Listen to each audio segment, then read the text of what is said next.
Imagine a world where light isn't just something you see. Imagine you could touch it, mold it into solid things, buildings, weapons, even art. Right, a world where how you see color, which colors you see, dictates everything. Your power, your place, maybe even your sanity. It's a place where being brilliant literally could drive you mad, where old powers are stirring and a young man's devastating loss just throws him right into the middle of it all, this dazzling, dangerous world. Welcome. We're going to immerse ourselves in a really captivating book today, pulling apart the layers of this reality built on light and color, a place where maybe destiny isn't so much about choice as it is about the very colors you can perceive. Yeah.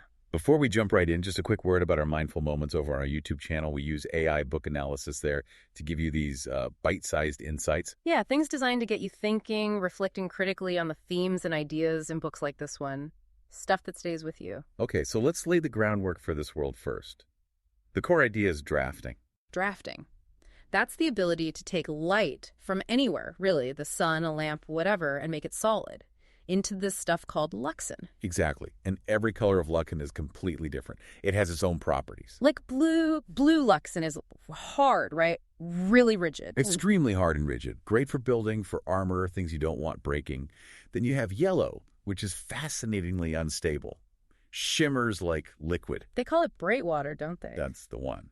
Red, on the other hand, is super volatile, flammable, think destruction. And there are rarer ones, too. Super violet. What's that about? Yeah, super violet is often linked to things like distance, maybe seeing things others can't, a bit otherworldly. And the people who can do this, the drafters, they see color incredibly intensely. Much more than regular people, the dims. Right.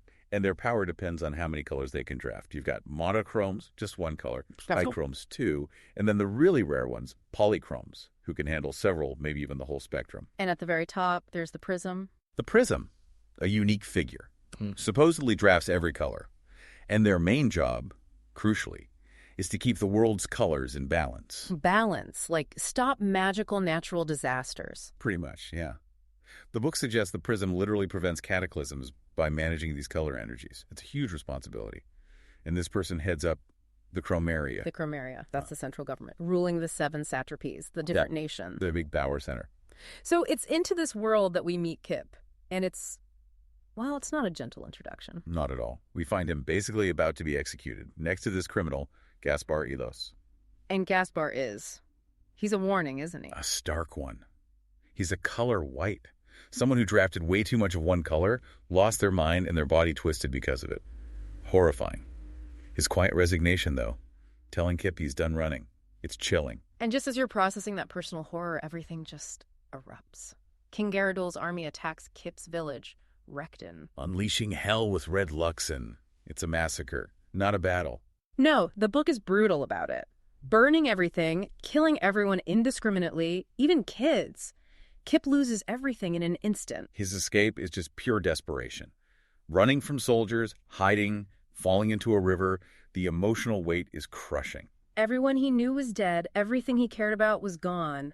That line just hits you. His whole reality is gone. But then, floating in the river, blinded for a second by a torchlight, which actually hides him from the king, weirdly. He gets pulled out. By Gavin Guile, the prism. Right. Talk about unexpected. Kip must be thinking, okay, this is it. Fury, death. But instead, Gavin just hits him with this bombshell. It's wholly blunt. I'm Prism, Gavin Guile. I'm Prism. You're my natural son. Just imagine Kip in that moment. Grieving, terrified, thinks he's nothing, and suddenly the most powerful man in the world says, "You're my son." It flips everything. His past, his future, his identity. He's yanked out of his old life and thrown into the very center of power. Which immediately makes you look closer at Gavin, the prism, the balancer of the world.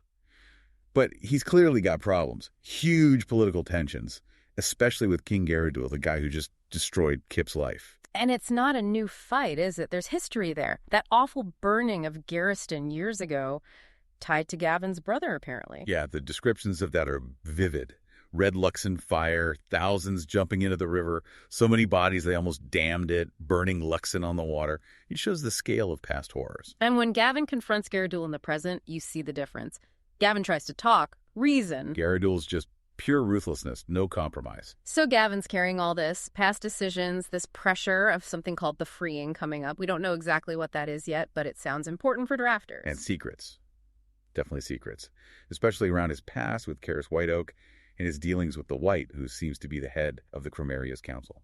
So Kip, this kid from a burned-out village, suddenly finds himself whisked away to the Chromaria Islands. Big Jasper, Little Jasper, Cannon Island. It's a place literally built for drafters. The architecture, like the Thousand Stars building, it's all designed to maximize light. Even its elevators use light and counterweights. A big change from when DIMS non-drafters had to do that work. And Kip gets tested, his drafting test. The results are weird. He sees green, blue, some faint yellow, a tiny bit of super violet, the pattern's common, a classic bell. But the fact he can draft at all after Recton is amazing. Right, and there's that note about spectrum bleed. Spectrum bleed, colors leaking in that he's not trying to draft. That sounds unstable, or unusual at least. It definitely suggests something isn't quite standard about his abilities. Hints is maybe more complexity or less control. But not everyone's impressed or welcoming. Commander Iron Fist, he's brutal. Immediately calls Kip a bastard to shame. Ties his existence directly to Gavin's past with Karis. It's a harsh introduction to the politics and personal baggage swirling around the prism. Speaking of Karis Whiteoak, she's a major player. Introduced as graceful, powerful, part of the Blackguard, the elite protectors. We see her talking with the White and Gavin, maybe about teaching. Her relationship with Gavin seems complicated. She calls him out. Pot, mead kettle, she says about his impulsiveness. Yeah, there's this undercurrent of cold rage mention. Something simmering there. And her mission to Garriston, after the first burning, searching the ruins. It's grim. She sees the aftermath, the bodies, encounters Corvan Danavis, Liv's father, a general. The book shows she's tough. Skilled archer, thinks tactically, physically very fit, mentions her training's even disrupted her cycle. The moment with Corvan after she tears her dress, it's a little human touch and all that horror. But the big twist with Karis is later, isn't it? She defects. Joins King Garadul. Knowing Gavin's big secret, what secret could possibly make her do that? Especially joining the side that committed those atrocities, it's a huge question mark. Then there's Liv Danavis, also from Recton, survived the attack. Her view is really important. We see her trying to fit in at the Chromaria, dealing with people like Aglaya Crassos looking down on her. She knew Kip back home, remembers he was terribly infatuated with her. Right, and she feels embedded to Gavin for rescuing her. He summons her, gives her new clothes.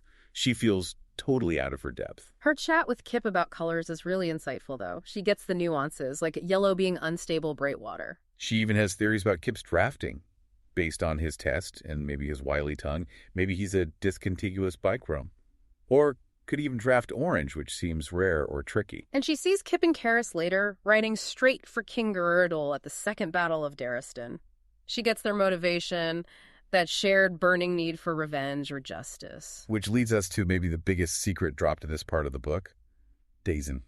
Gavin brother, who isn't just like estranged, he's imprisoned deep underground in a cell made of blue luxon. A cell designed to be pure torture for a drafter. That debilitating blue light, hellstone mixed in to stop drafting. He's been there for almost 6,000 days. Wow. 6,000 days. The description of him rubbing his fingers raw on the stone? Yeah. It's haunting. But the craziest part is his escape attempt. Stuck in blue, he tries to draft yellow. Which should be impossible, right? They're almost opposites. Yet he does it. Sees yellow light, gets that spectrum bleed again. Interesting how that keeps popping up. Yeah. And figures out how to draft red and super violet using his own waste and a bowl made of his hair. It's sheer desperation and ingenuity. Just incredible resilience. And he makes a whole glowing red and gets out. But then there's that weird interaction with someone he calls the real Gavin, who shows up in the cell, taunts him, knows his weaknesses. That throws everything into question. Who is the prism we've been following? Is Gavin? Gavin. Or is he Dazen? There's something else going on. It ties back to Gavin or whoever he is talking with, Iron Fist. Iron Fist says Garadul's movement is religious, tied to the old gods. And Gavin's reaction is pure dread. The old gods. It suggests this whole conflict is much bigger, much older, maybe involving Dazen. Gavin even wonders aloud to Iron Fist if Dazen would have been the better prism, if he should have just let his brother win years ago. That's Avi. So all these threads, Kip's journey, Gavin's secrets, Karis's choices, Liv's insights, Dazen's escape, they all come crashing together at the Battle for Garriston. The second one. Right. Gavin and the others are rushing to build a Luxon wall around the city, a race against time. And Gavin drafts perfect yellow here. Something maybe the real Gavin couldn't. More questions. Iron Fist is worried about the politics, the religious fanaticism of the enemy. And the enemy arrives, including those color whites. It's described as sprinting with huge bouncing, league-devouring strides. Terrifying image. And amidst the chaos, Liv sees Kip and Karis making their move, charging towards King Garadul. You understand why. Kip wants revenge for his mother, his village, Karis. Maybe she lost family in the first burning, too. It feels personal for both. But the battle, it's a disaster for Gavin's side, a crushing defeat. They lose the city, lose the Blackguard, lose soldiers, and the wall Gavin built. Now it protects the enemy. The irony is just painful. The fallout is immediate. Kip publicly killing King Garadul. Understandable rage, maybe, but politically. It's going to scare the other satraps, right? Make them wary of the prism. Definitely. And Liv and Kip standing there afterwards just processing how utterly bizarre their lives have become. From a quiet village to this. Cor Van Danivis, now with Gavin, points out Karis has joined the enemy and warns that Garadul's cause will gain followers in droves. This isn't just one lost battle. It feels like the start of a much bigger war, connected to those old gods Gavin fears. And then Karis confronts Gavin, tells him she knows the secret, almost certainly about Dazen, and she's furious he didn't tell her himself. That moment breaks something. Trust, alliances. It shifts everything, setting them on totally different paths. So looking back at all this, these characters, this world, why is it so compelling? You think about Kip.